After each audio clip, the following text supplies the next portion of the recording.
interested in forming initially? Okay, so, excuse me, I grew up outside of Philadelphia, about an hour or so from here in New York, and my family's been very much involved in the arts. My brother is a musician, he did a lot of concerts, he used to go to his concerts all the time, and my sister was a ballet dancer, and so arts was very prominent in our family.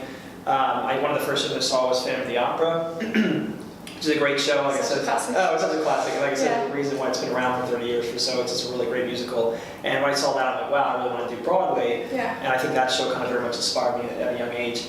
And then, like I said, of course, going to my brother's concerts and my sister being involved in the arts. And so I got into music writing at a young age and got into acting. So I'd go to Philadelphia, New York, and audition as much as I could.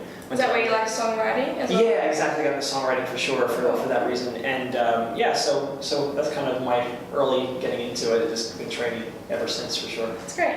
So how has Dear Evan Hansen impacted you thus far? Like being a part of it? Yeah, so many ways. One, meeting such wonderful people. It's a really good group of people. It's become very much like a family, even with the people on tour and all involved with Dear Evan Hansen, the creatives and the actors and everybody involved. So it's been a really great family, getting to know everybody, and I've been with the show about 2 years now, so I feel very much a part of that family, which is nice. Also getting to tell the story, it's a really, really wonderful story. I think that everyone really should hear. I'm glad very moving. And I think it talks about things that we all really need to talk about, and that's why I think it's very important that it went on tours, and so a lot of people throughout the country and the world will get to see it. Yeah, not just New York. Yeah. Of course, beyond just New York, the people who can't make it to New York or wherever, and so that's really cool. And getting to play these awesome roles. I covered the three boys, Jared, Connor, and Evan. But that's kind of what I started doing. Now I'm considered the alternate Evan Hansen because I play the role several times a week, which is cool, and it's really great to get to play that character. Yeah, it's a great opportunity. Oh, for sure, yeah. And so getting to get to perform that character every week is really cool, to kind of develop the character as much as possible. I feel like every time I go on stage, I get to find more and more things about the character and about the show that really kind of inspires me every time. And also getting to hear the wonderful messages that I hear of these people, how the shows affect so many people, which is really cool because of the message and the things that it talks about. Yeah. And that's been very inspiring for me and kind of heartwarming to see how the show has helped so many people. Great. So what would be your favourite moment alternately playing a lead character in your Broadway debut, and what has Evan taught you so far? Oh, for sure. Okay, so I would say with the Broadway debut, that was definitely a surreal experience. I went on for Jared the first time. That was my Broadway debut on January 1st of 20. Oh gosh, I guess. Start of the year you went. Start of the year, the first. Yeah, so that was cool, and I liked it too because it was nice. I had like 3 hours notice, so it was really nice to just be able to get my first time, not thinking about it. I just went on and did it, which was cool. And then when I started going on for Evan Hansen, it was nice to kind of. To do Jared first, and then go on and do Evan, and getting to do I'm sorry? Get the change in perspective. Of course, get a perspective. And that's what is really interesting about playing each character, is kind of you really get each perspective of the show, you know, so you see the show in very different ways, you know, and get to learn about each character and, you know, getting to see them from all different perspectives, which is really cool. That's cool. But yeah, Evan's taught me so much. Like I said, I think also just seeing how much the character and the messages impacted people has been such a life-changing experience for me and an eye-opener. I think the topic, without giving anything away, the topic that the show discusses is super, super important, and it's something that I've always felt very passionate about. Yeah. When I was in college, I wrote about, I got into writing, and I was reading a screenplay about the topics that the show discussed, so it's been something that I felt, you know, we all know people who were affected by it. It's something that I think it really needs to be talked about. So it's kind of in your heart. It was in my heart, exactly. So going into the show, I'm like, wow, I really feel passionate about this project and about this show. And of course, all the people involved. I grew up listening to Rent and Next Normal stuff, which Michael Reif directed, and Pascal and Paul. I got into listening to their stuff for a while, to their music. So it's changed my life in so many ways because of that, for sure. So what's it like when you juggle different roles, and what is it like, and what does being a standby or an understudy mean to you? Oh yeah, I think it's a job for sure. It's a very fun job for sure, but it's a lot of work. And I say in the beginning was when you're always trying to keep up with the parts. Of course, but definitely in the beginning it was a lot. Like I had to learn the parts very quickly, and I wanted to make sure that I knew everything, kind of the bones of the part, the lines, the blocking, everything very up front. And so that's kind of all the technical stuff that I learned right at the beginning. And then as it goes on, then you're able to kind of dive more deeper into the perspective of the characters and more of the artistry and the acting abilities behind it, which is a meaning to it, of course. And like I said, I still find new things every time I go on. I'm like, oh, that's a cool moment, or I never thought of that, or I never thought, this is a different way of looking at that, which is really cool. But it's so nice. Being a standby is really, really great. It's definitely a hectic job for sure, because you get a moment's notice before you have to go on.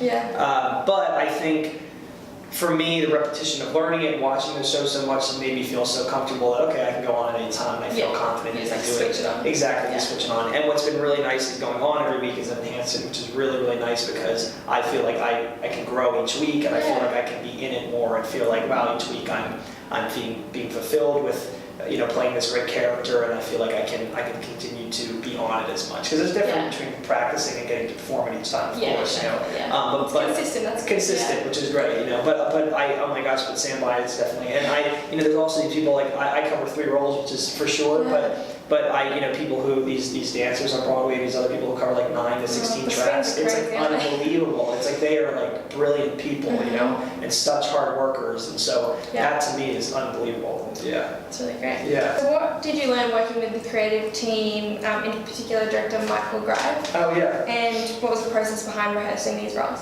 Yeah. Okay. So starting with rehearsal, I started when it went right to Broadway. Yeah. So I basically got to see the original cast rehearse in the rehearsal studios, and how it started was me and a couple of the other understudies just watching them and writing down what they were doing. We just observing, of course. So it started out that way, and so we were told that we had to observe, write everything down, get to know our lines and everything, and that's how we had to kind of learn the part. And then after the show opened is when we started having our weekly understudy rehearsals, where then we could actually put it on its feet and start to rehearse once a week. Or twice a week, depending on the week. But so that was kind of cool. So it was a different way of learning a part. Usually when I've always learned a part, I got up there, I learned the blocking like everyone else, So it was kind of weird or different to observe it and write it down. But it was really, I learned a lot from it for sure, and it's a skill that was cool to develop, But so that was cool, and then working with the creative team was also seeing the original cast do it and see what they brought to it, and watching them create the characters was super cool to see. And that's like a dream come true. Evolution, Of course, it's like a dream come true to be able to originate a part, and so to see all of them do that was really inspiring, really cool. And then Michael Bright, he's amazing, a wonderful director, and what's cool is that he's so involved with the show even now that he comes and always checks in on us, and he always gives us notes. Even though it's open for 2 years. Even though he still comes even last week he came and saw the show and he gave you notes and stuff, which is really cool as a director, because you feel like they're so passionate about the show, and also keeps you fresh and keeps you on your toes, which is important, because I think when you're doing a part for so long, it's easy to, some people say they might feel like they're on autopilot, or they're just kind of doing the part, of course, and so this kind of keeps you to keep thinking about things and trying new things and feel like you're continuing to develop it, which is really cool. That's cool. Tell us a little bit about your EP, where it used to be, and what do you love about songwriting? Oh, for sure. I like songwriting so much because I love singing other people's songs, of course, but it's also nice to kind of be able to sing your own songs. For sure. It has a different feeling to it, and it's fun to see. You write it just like as it is performing. You do perform, like I'm doing Dear Evan Hansen, getting to see how that impacts so many people. It's fun to write a song and see, wow, like all these people's comments about it, or then talking how they really enjoy the song or something like that, or how because I think what's cool about songs is that usually, well, at least for me, when you listen to a song, and you kind of remember where you were at that time when you first heard the song, or that's why the songs are very nostalgic. Is because I used to listen to these '90s pop songs.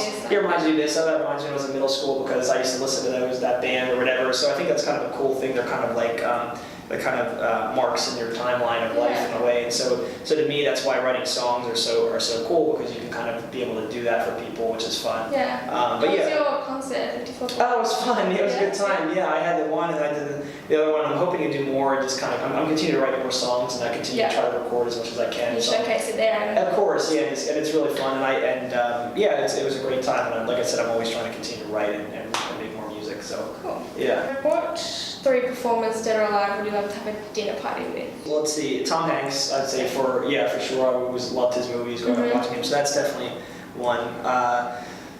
Michael Jackson, for sure. I just loved his music, and it's amazing, all the stuff that he's done, and I think he's like one of the best dancers ever. Like, it's just a legend. So that would be pretty cool. Who else on the top of my head? Steve Martin would be a good one. I did meet him at the show. He came to the show, which was really cool. That's awesome. And that was really neat. Is he one of your favorite people who's come to the show? Yes, for sure. Oh my gosh, there's so many people but yeah, he was a cool one to come, and that was neat. Like, I loved watching his movies run, and so that was cool. And then Martin Short came like the next week, which was cool. Martin Short. I was like, wow, I wish they came together. It was cool to talk. But yeah, so there's some. Cool. I have so many people, but those are the three at the top of my head. I can name right now. Yeah. Cool. What do you hope audiences take away from Dear Evan Hansen? Oh, okay. I think the main thing is, and I always kind of stress this, I think there's so many messages that show, you know, you can take away from. I think the show is for everyone, which is, I think, is super important. It's an all-age show.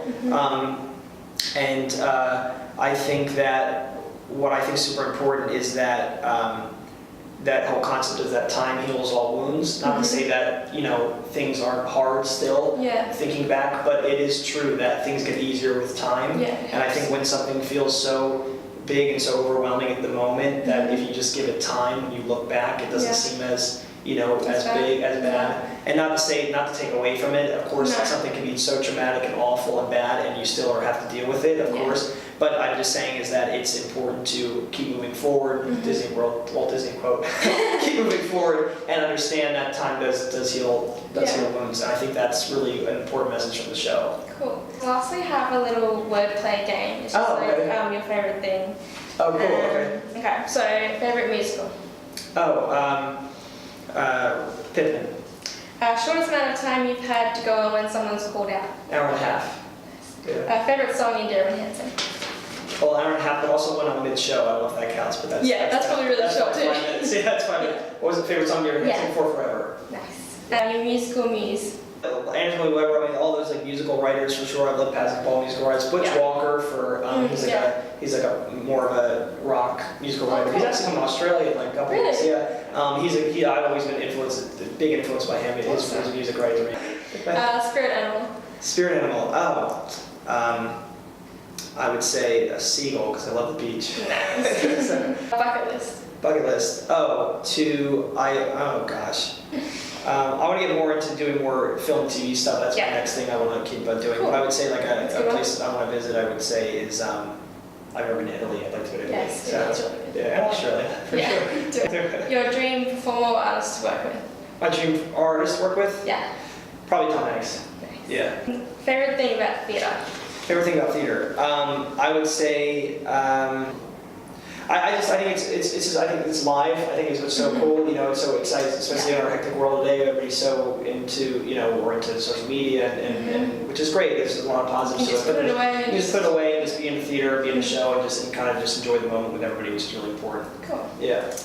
Cool. So thank you, Michael. Thank you so much. For being our guest. Of course. Good luck with Dear Evan Hansen and everything you're doing in the future. I appreciate it much. Thanks for having me.